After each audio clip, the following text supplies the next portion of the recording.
You're certainly aware that there is this trend going on of people getting to escape room places where you pay and they lock you into a room and you try to get out. I mean, our parents used to do that to us when we were grounded and they did it for free. We didn't know how lucky we were. But now it has become a form of entertainment. You try to escape from that room. But in case you do not have the money, the time, or there isn't an escape room around you, then now makers of board games are coming up with alternatives. One such alternatives is the Escape the Room series by Think Fun. This is the second installment, Secret of Dr. Gravely's Retreat. It is the following title after a game that I played last year and I reviewed last year, Mystery of the Stargazer's Manor. There is a video that I made for that one.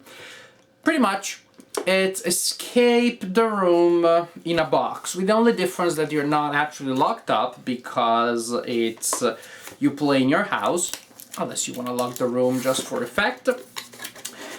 And the game is about, well, one of those games I cannot really tell you that much about. I cannot give you spoilers because a lot is about solving puzzles. Actually, it's like 100% about solving puzzles. I will tell in this review about the general concepts of the game. I will show you some materials that are the same materials that you see when you open the box the first time, so no spoilers there. And then again, I will tell you about how the game plays, how it works, differences between this guy and the first installment in the series, trying not to give away any of the secrets or the ideas. What you find in the box are the rules, the instructional manual, and a couple of other things that I'm not showing you, even though you find them early on. A main tool is the solution wheel. During the game, you will try to find codes that are associated with these symbols here on the outer rim of this tool. Basically, the symbols on the edge represent the mystery, the mystery you're trying to solve. So for example, I'm trying to figure out what is the code that solves this problem, what is the code that solves this riddle. Each such problem is associated with possible symbols. So I'm trying to figure out the sequence of symbols that will solve that issue. So for example, I'm trying to solve this symbol here, or this puzzle here, which is associated with the key, that is the symbol that defines that puzzle. And I just found out that, hooray, the solution is the moon, the cross, the tau symbol, and the moon. Hooray! Now spoil it because it's not the right solution, because if you find the right solution, which is the correct sequence of symbols associated with the puzzle you're trying to solve, then these two holes that you see here will show the same symbol here. So if this was the right solution, now you would see two keys in those two holes, whereas one of the holes shows just a blank space and the other one another symbol, which is not the right one.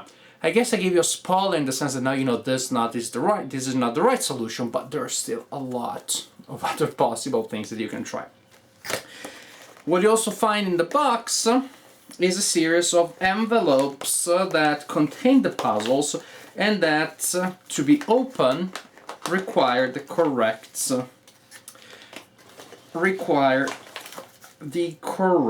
code. So, for example, unless I'm instructed differently to be allowed to open this envelope here, I need to be able to find the code that unlocks that symbol, that portcullis type of symbol. So, if I find solving the puzzles, a combination that shows me two portcullis here in the central wheel, then I am allowed to open the envelope. Now, differently from, say, escape rooms, I don't know, I've never played, I never went to like a real life escape room. I don't know if you bag them, give us a clue, you yell through the door and they give you a clue. I assume they don't. If you play sort of like escape the room, digital things, digital adventures, then very often when you get stuck, you keep getting stuck. There isn't an easy way in many cases to just cheat, to go past a riddle even if you can't solve it. in a sense, one advantage of having an analog version and a portable board game version of this type of sequence riddles is that you can cheat. That if you do get stuck, if you want to see what's in this envelope and unlock new puzzles, well, you can do it. You just open the envelope and you go on. Which is, I know some purists out there are already like vampires at the sunlight. So offensive. Why does he talk about gameplay in such a terms? Yeah, cheating, it's okay if everybody agrees to it and nobody gets hurt. I don't condone cheating when it benefits me and not somebody else in competitive gaming. But if it's a solitaire game, if it's a cooperative game, then it is simply a matter of using shortcuts to change and adapt the level of difficulty to where we want it to be. And players of video games use walkthroughs all the time, so what's the big deal there? I don't think they're even ashamed to go online. You know, they use Google Incognito before they check the walkthrough for Fallout 4. I don't know that, I don't have the sense that that's what happens there. So if they're not ashamed, why should we players of analog games? So to me, the fact that that analog board game version of escape rooms is so flexible. You can change the difficulty, you can cheat a little bit here and there. It's an advantage, it's a big plus, because then if I get stuck, I can still go on. And once I'm done, I still remember, yeah, I had to cheat it twice. Maybe the next game in the series that I play, I only cheat once. So I still, knowing how many times I use shortcuts still gives me a sense of my performance, still allows me to get a sense of my performance.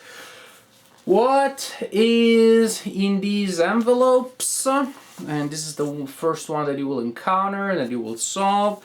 Who knows? Well, I do know because I played the game, but you ain't gonna know from my review, hopefully, unless I make a big mistake. Different types of puzzles. I guess I'll give you a clue. Sometimes these puzzles are visual puzzles. Usually, if you played the first installment, those were mainly visual puzzles, like you would have a large image and you need to identify images within it, you need to see patterns, etc., etc., etc. Sometimes it's a jigsaw puzzle type of thing where you need to move things and put them in a certain combination. In that sense, it's still visual puzzle. Even a jigsaw puzzle is in essence a visual puzzle, although it has a manual element, it's not a dexterity element. This installment in the series has a lot of visual puzzles. Mainly it is about patterns and seeing hidden clues and using lateral thinking to imagine where things may be, and things are not always located in the most intuitive way, which is kind of the point, otherwise what kind of puzzle would that be? But the game also has some manual puzzles. I don't know how much in detail I can go here without giving it a spoiler, but there are certain puzzles that, well, technically speaking, do not require dexterity, do require physical manipulation of the elements, which is something that I like, and I didn't have any problem with it, especially because I was playing the game solo. I played the game in solitaire, and I enjoyed it a lot. I can already tell you, I really liked it. And so I would pick up a puzzle from one of the envelopes and start manipulating and doing the things that I need to do. I see, however, this is a cooperative game, solo or cooperative, so you can play with a group of friends. The first installment in the series, I remember most of those puzzles you could put on the table and everybody could look at them at the same time and discuss and work together. This one, when I'm manipulating some of those things, and trust me, your hands will be moving around and doing things other people do not have much to do. Maybe other people have an incredible ability of spatial thinking, and in their mind they're doing all of the movements, they're testing out hypotheses that you're doing manually, and then they can tell you, well, if you do this and this and this and this and that, that would solve them. But in most cases, most human beings will have just to sit there and see what you're vaguely getting a sense of what you're doing, really, and wait for their turn. So in that sense, this is a game that may work better, at least for that section, for the manual section, may work better as a solo rather than as a multiplayer. Again, that doesn't have to be a minus, because I'm sure that there are many people out there like me that were planning to play this game as a solo. Because, oh well, I don't have as much time to play games with my friends as I would like to. Our schedule is not as flexible as it used to be in the days of grad school, which means that I tend to play competitive games that I cannot play solo when friends are around, and if a game is soloable, very often I tend to play it solo. So this is a game that I planned for that setting, and I enjoyed it. I enjoyed it a great deal. I think I actually enjoyed it more than the original game, precisely because I found the sequence of challenges more varied. There were more things. My brain was shifting gears more often. My brain had different types of challenges, had a larger range of challenges to face here than in the Stargazer's Manor mystery. So you got Dr. Gravely Retreat, presented me with some really interesting puzzles. So I think I cheated only once, maybe twice. Wasn't a big deal to me. But again, there is a subjective philosophical difference there. But what's most important is that I had fun. I found the puzzles to be approachable, challenging, with some extremely easy, but that's okay, especially those very easy ones are early on, so that's a perfectly fine warm-up. And then there were some much harder puzzles later on. I'm not sure that the progression was totally linear. It seemed to me it was more like peaks and valleys, although overall, I guess the sense that the last ones were definitely harder, but it was a peak and valleys. But again, it may just be that certain riddles are easier for me to solve than for somebody else, and somebody else may have a different sense of the progression. I had in the aggregate a sense of the progression, which I liked, and definitely I liked the fact that there was such a variety of puzzles to solve. Very linear, a single sequence of puzzles, and a couple of traps that I cannot tell you, although if you played the first game, you may already be equipped to face those challenges. And I do not know that that's necessarily a minus. If you play mechanical puzzles, the more you play them and the more you start seeing patterns, and you get advantages when you're trying to solve future ones based on the ones that you solved in the past. That is for everything from Sudoku, crossword puzzles, mechanical puzzles, Rubik's Cube, everything works like that.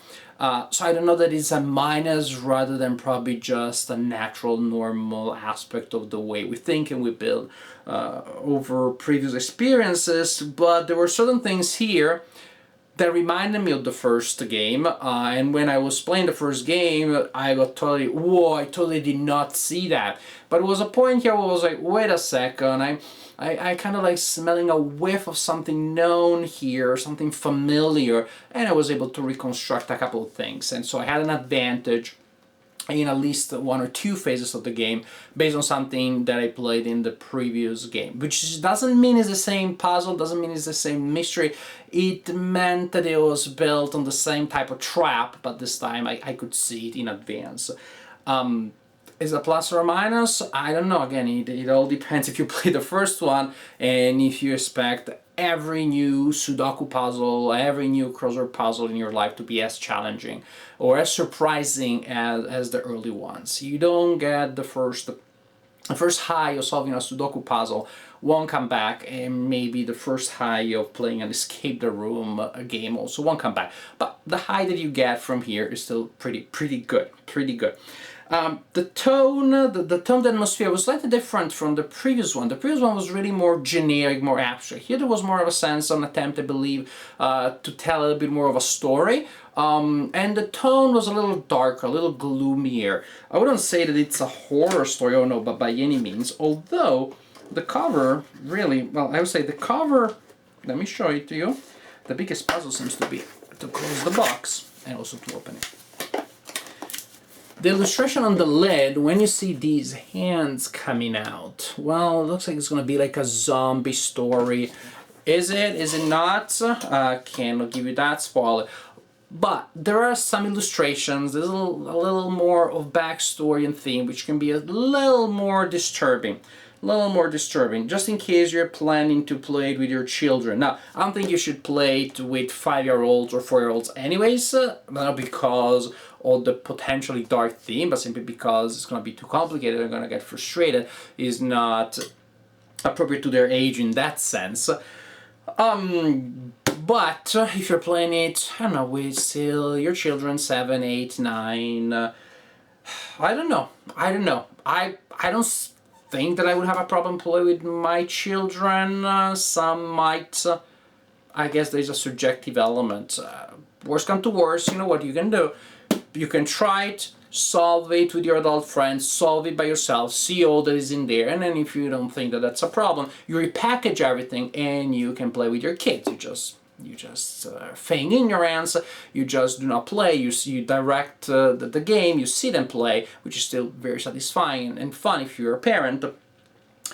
That's way is probably safer. And this is also something important about the replay value of the game, which is absolutely zero. Of course, it's all about solving the puzzles. It's not even like Time Stories, which also has a replay value of zero. Once you finish the adventure, you know everything. But Time Stories, actually, you can still, once you have reached the optimal conclusion, you can still play a little bit more just for fun, to optimize, to see if you can find a shorter path to victory. Here, once you found a code, you can't go back and challenge yourself to find it again. Unless, I don't know, you give yourself amnesia, like in that movie Spotless Mind or The Shineless Eternal, or something like that. Unless you give yourself selective amnesia and then you time yourself, say, oh, this time I did it faster than the other time. I don't see any way that there is any joy that the game can give you after the first time that you solve the clues. On the other hand, it's not a legacy game. You're not going to destroy things as you go by, so you can then repackage everything and play with other people. You will not have the joy of solving the clues, but it can still be a fun social interaction. Escape the Room. Secret of Dr. Gravesly Retreat. A fun idea in general, because I like puzzles, I like riddles, and so I like games that work around that idea. I don't mind limited or even non-existent replay value as long as the play value is good, as long as the play experience is good. I spent a good couple of hours in an evening as I was solving puzzles and my mind was getting a good workout, so I enjoyed it. I enjoyed it for what it is, for a game that has a lot of puzzles, is fun to solve, but clearly has a very strict expiration date. I may play it in the future in a couple of years with my kids. I may show it to them, and you know, we can see them play the game. There is a manual aspect again that may not work entirely well in the multiplayer as the puzzles in the first installment did, but overall I would say that I like the puzzles in this game better, and I even like the atmosphere, the slightly darker, gloomier atmosphere, although again it may not work well in a family setting. But so much subjective elements, so many different families have different parameters. May not work well as a family game in all families, but personally I enjoyed the different atmosphere that the game had. So in general, Escape the Room, Secret of Dr. Gravesly Retreat, a very good game and a very good sequel to Mystery at Stargazer's Manor.